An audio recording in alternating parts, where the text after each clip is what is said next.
Students, good evening. Students, this is the class 12th chemistry. Maybe all of you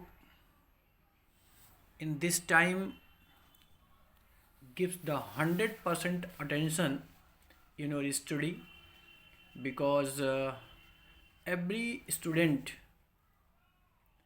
in this time have needs to give 100% attention in your study, because after 14 days or 16 days your board examinations will start.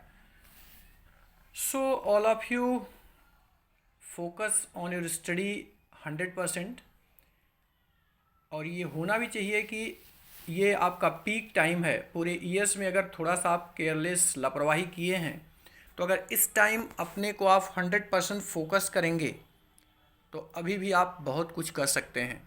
So all of you take care and focus on study. That one thing, you care your health also, because if your health problem begins 2 or 3 days, then your many portions have left.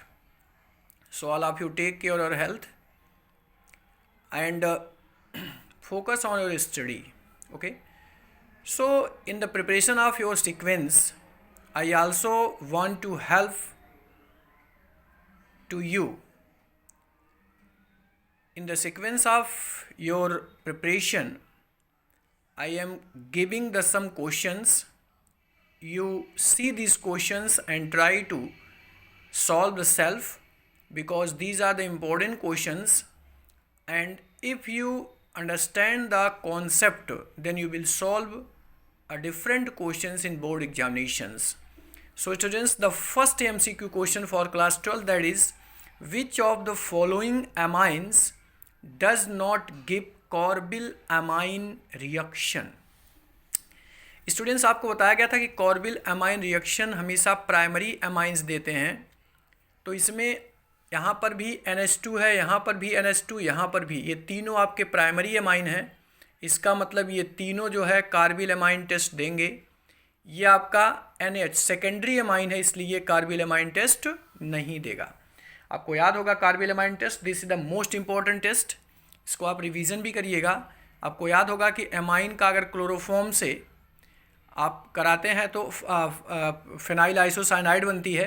ये बहुत fall smell आती है, but ये केवल primary amines देते हैं, secondary amine नहीं देते। ये प्राइमरी और सेकेंडरी अमाइन का अगर डिस्टिंग्विश पूछा जाएगा तब भी इस क्वेश्चन को आप राइट कर सकते हो। ठीक students, the second question, Cannizzaro reaction is not given by. इसमें से कौन सा एल्डिहाइड ऐसा है जो काइनोजारो रिएक्शन नहीं देगा? इसमें देखिए आपका ये first, second, third and fourth, ये सारे आपके एल्डिहाइड्स हैं।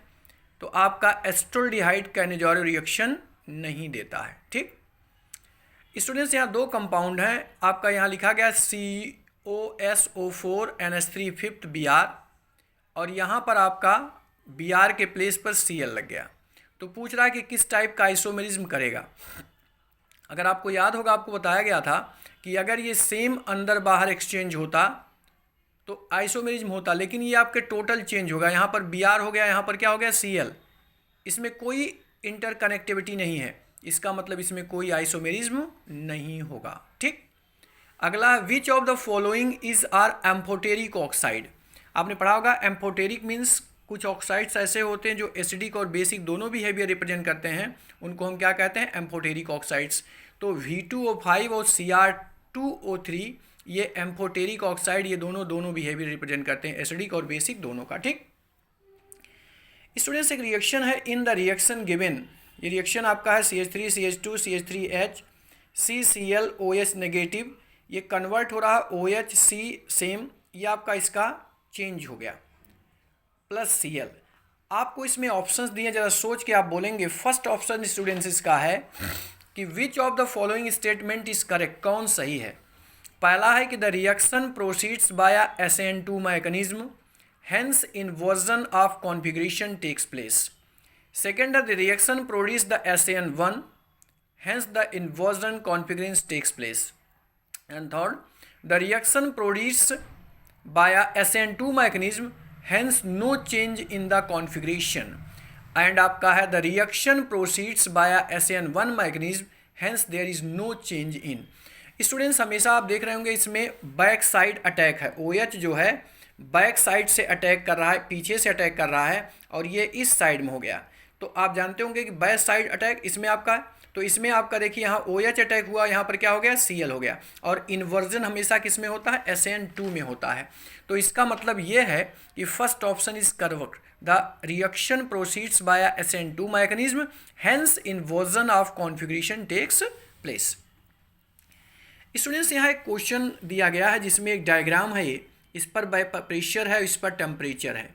इसमें से कौन सा x, जो पॉइंट यहाँ x लिखा गया है, पूछा है कि x क्या रिप्रेजेंट करता है. बॉइलिंग पॉइंट ऑफ सॉल्यूशन करेगा, कि फ्रीजिंग पॉइंट ऑफ सॉल्वेंट करेगा, कि बॉइलिंग पॉइंट ऑफ सॉल्वेंट करेगा, कि फ्रीजिंग पॉइंट ऑफ सॉल्यूशन करेगा. तो स्टूडेंट्स यहाँ देखिए वेपर प्रेशर इंक्रीज हो रहा है, टेम्परेचर इंक्रीज हो रहा है, तो आप देख रहे होंगे कि इसमें आपका फ्लक्चुएशंस हुआ है. इसका मतलब ये आपका फ्रीजिंग पॉइंट ऑफ सॉल्यूशन होगा. That option correct D, freezing point of solution. Okay students, यहाँ नेक्स्ट क्वेश्चन आपका है कि on dissolving sugar in water at room temperature solutions feel cool to touch. Under which of the following cases dissolution of sugar will be most rapid. आप ये जानते होंगे कि जब हम वाटर में शुगर को डिजोल्व करते हैं और सॉल्यूशन को टच करते हैं तो क्या करता हो, कूल फील होता है. कूल क्यों, क्योंकि वो रिएक्शन एंडोथर्मिक रिएक्शन होता है. तो आपसे पूछा है कि इसमें से कौन सी कंडीशन होगी जब डिजोल्विंग फास्ट होगी. अब रिएक्शन एंडोथर्मिक है, तो एंडोथर्मिक का मतलब आपको टेम्परेचर क्या करना पड़ेगा, इंक्रीज करना पड़ेगा.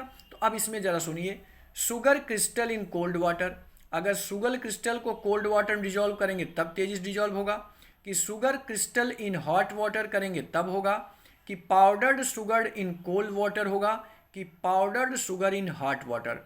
आप जानते होंगे अगर शुगर पाउडर्ड फॉर्म में है तो उसका सरफेस एरिया ज़्यादा होगा, और जब सरफेस एरिया ज़्यादा होगा तो वो क्या होगा, उस हॉट वाटर में ज़्यादा डिजॉल्व होगा. इसका मतलब powder sugar in hot water gives the rapid dissolution. Okay next question है, methyl bromide reacts with AgF. Methyl bromide यानी CH3Br AgF से जब रिएक्शन होता है तो उसमें इंटरचेंज हो जाता है, Br F के प्लेस पे ऑफ Br के. तो इस रिएक्शन को हम कहते हैं, आपसे पूछा what is the name of this reaction. This reaction is the स्वार्ज reaction. आपने हाइलो एल्केन में इस रिएक्शन को पढ़ा होगा. बहुत इंपॉर्टेंट रिएक्शन ये भी है कि जब मेथाइल ब्रोमाइड AgF से रिएक्शन करेगा तो ये आपका बन जाएगा मेथाइल फ्लोराइड, यानी फ्लोरीन जो है इस ब्रोमीन के प्लेस पे चला जाएगा, और इस रिएक्शन को हम कहते हैं स्वार्ज रिएक्शन. अगला स्टूडेंट्स क्वेश्चन है कि ammonia acts is a very good ligand. आप जानते होंगे कि अमोनिया लिगेंड है, but ammonium ion does not form complex. But ammonium ion complex form नहीं करता है. क्यों नहीं करता है, कि ammonia is gas while ammonium ion is liquid, ये करेक्ट है. कि ammonia under sp3 hybridisation while ammonium ion under goes sp3 hybridisation, ये करेक्ट है. कि नेक्स्ट आपका है ammonium ion does not have any lone pair of electrons, ये correct है. कि ammonium ion has 1 unpaired electrons while ammonia has 2 अनपेयर्स. देखिए ये रॉन्ग है. आप देखिए अमोनियम आयन में कोई लोन पेयर इलेक्ट्रॉन नहीं होता है, जिसके कारण ये कॉम्प्लेक्स फॉर्म करने की टेंडेंसी नहीं करता है. क्योंकि आपको याद होगा कि कॉम्प्लेक्स वही फॉर्म होते हैं जो कि लिगेंड इलेक्ट्रॉन डोनर का काम करते हैं. तो इसमें जो है ये आपका, इसके पास लोन पेयर है नहीं, इसलिए डोनेट का काम नहीं करेगा, इसलिए कभी भी कॉम्प्लेक्स फॉर्म नहीं करेगा. Students question number 10 is the major product obtained on the interaction of phenol with sodium hydroxide and carbon dioxide is. Sodium hydroxide और कार्बन डाइऑक्साइड अगर फिनॉल से रिएक्शन कराते हैं तो मेजर प्रोडक्ट क्या बनेगा. ये रिएक्शन भी बहुत इंपॉर्टेंट है, आपने पढ़ा भी है कि that is the salicylic acid is obtained. Reaction आप लिख लीजिएगा, this is important reaction, salicylic acid. Okay which reagent will you use for the following reaction. ये आपका एक रिएक्शन गिवन है, इसमें पूछा कि यहाँ पे कौन सा रिएजेंट यूज़ करोगे. Chlorine ultraviolet light, sodium chloride sulphuric acid, chlorine gas in dark, chlorine gas in presence of iron in dark. आप जानते हैं, देखिए यहाँ पर Cl ऐड हो रहा है, एक बार 1 प्लेस पे, एक 2 प्लेस पे, इसका मतलब क्लोरीन सनलाइट के प्रेजेंस में। आपने जानते हो सब्स्टिट्यूशन रिएक्शन है, तो सब्स्टिट्यूशन रिएक्शन हमेशा क्लोरीन और अल्ट्रावायलेट रेड के प्रेजेंट में होती है। तो Cl2, this ultraviolet light is correct.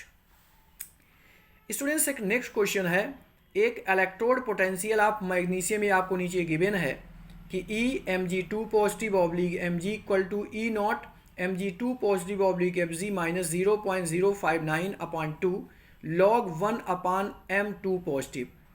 Graph आपसे पूछा कि इसके बीच अगर ग्राफ खींचा जाए किसके किसके, Mg2 पॉजिटिव ऑब्लिक Mg और Bs log M2 पॉजिटिव। देखिए यहाँ पर आपका अपान के रूप में था, जबकि इसमें आपको log Mg2 पॉजिटिव में पूछा है। तो आपसे पूछा है कि कौन सा ग्राफ करेक्ट होगा। इसके बीच अगर ग्राफ देखिए, ऑप्शंस आपके ये हैं, first graph, second graph, third graph and fourth graph. आप देख रहे होंगे रिएक्शंस में, अगर आप उसको रिएक्शंस को आपने ऑब्जर्व किया होगा तो दोनों जस्ट एक दूसरे के उसमें यूनिवर्सली प्रोपोर्शनल था, जबकि प्रोपोर्शनल नहीं दिया है। इसका मतलब है कि ये इसके टॉप यहाँ से ये पॉजिटिव है। जब अगर 1/, पूछता तब तो आपका डिफरेंट हुआ, बट यहाँ पर कर रहा है, तो इसलिए आपका यहाँ से लिबरेट होगा। तो second option is the correct.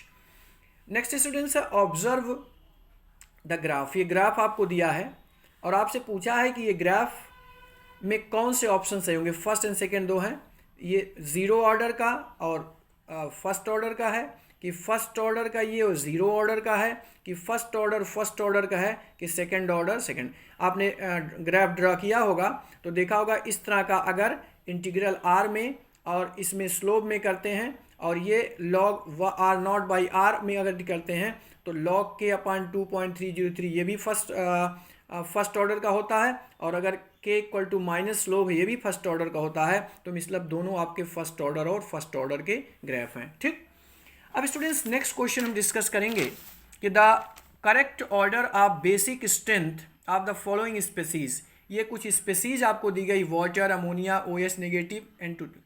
इसमें पूछा है कि बेसिक का करेक्ट ऑर्डर क्या होगा, यानी सबके पास बेसिक नेचर आप जानते होंगे। NH2 1 नेगेटिव सबसे ज़्यादा बेसिक, OH उससे कम नेगेटिव, अमोनिया उससे कम बेसिक और वाटर सबसे कम, यानी NH2 नेगेटिव सबसे ज़्यादा बेसिक होगा, OH उससे कम, अमोनिया उससे कम और वाटर सबसे कम बेसिक होगा। तो so first option is the correct. यहाँ स्टूडेंट्स एक ग्राफ फिर अगेन दिया है, पूछा कि ग्राफ किसका है, उसकी यूनिट बताइए और ग्राफ का।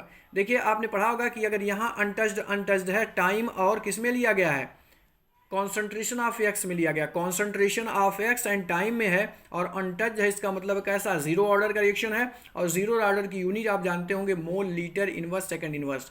तो हमेशा याद रखिएगा जीरो ऑर्डर और फर्स्ट ऑर्डर में आपसे एक क्वेश्चन जरूर एग्जाम में पूछा जाएगा, चाहे ग्राफ से रिलेटेड हो चाहे यूनिट से रिलेटेड हो। तो जीरो ऑर्डर की यूनिट क्या होती है, mole, litre, inverse, second inverse, और फर्स्ट ऑर्डर की यूनिट होती है second inverse. Okay, now students we discuss the next question, the magnitude of CFSE crystal field splitting energy. CFSE मतलब crystal field splitting energy delta naught can be related to the configuration of d orbitals in the contribution energy।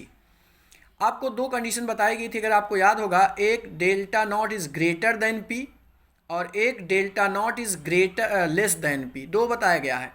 तो अगर delta not is less than P है तो इसमें आपका electron इस condition में नहीं जाएगा। अगर delta not is greater than P है तो आपका T2 3 इलेक्ट्रॉन, क्योंकि 4 इलेक्ट्रॉन अगर मान लीजिए हैं तो आपका 3 इलेक्ट्रॉन इसमें हो जाएगा, 1 इलेक्ट्रॉन इसमें होगा। लेकिन अगर ये कंडीशन है तो इसमें आपका देखिए ध्यान से, अगर ये कंडीशन आपका है तो यहाँ पर 4 इलेक्ट्रॉन जाएगा, यहाँ पर क्या जाएगा 0। लेकिन कब, कंडीशन क्या है कि इसके लिए कंडीशंस आपकी लिगेंड्स पर डिपेंड करेगा। तो इसमें आपका आप ग्राफ को आपने जब आपको पढ़ाया गया होगा क्रिस्टल फील्ड थ्योरी, तो उसमें आपको बताया गया होगा कि इस कंडीशन में यहाँ T2 3 और इजी 1 इलेक्ट्रॉन जाएगा, कब, जब ये स्ट्रॉन्ग फील्ड लिगेंड होगा और लो स्प्लिन कॉम्प्लेक्स होगा। ठीक स्टूडेंट्स, नेक्स्ट क्वेश्चन है, the half life for a radioactive decay carbon 14 is 5730। ये कार्बन डीके है।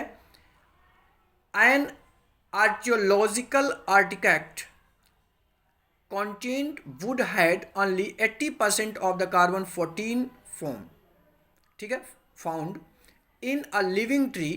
Estimate the age of sample. Age of sample आपको कैलकुलेट करना है. अब स्टूडेंट्स इसको हम कैसे सॉल्व करेंगे, ज़रा ध्यान सरिए. आप जानते होंगे कि k इक्वल टू होता है 0.693 डिवाइडेड बाई t बाई 2. इसकी वैल्यू आपको दिया 5730 ईयर इनवर्स.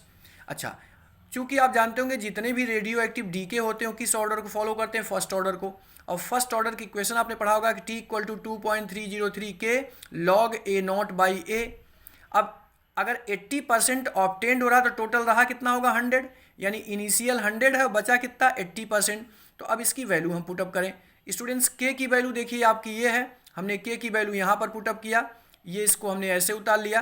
के की वैल्यू रखेंगे तो आपका होगा देखिए 0.693 डिवाइडेड बाई 57, तो ये ऊपर चला गया.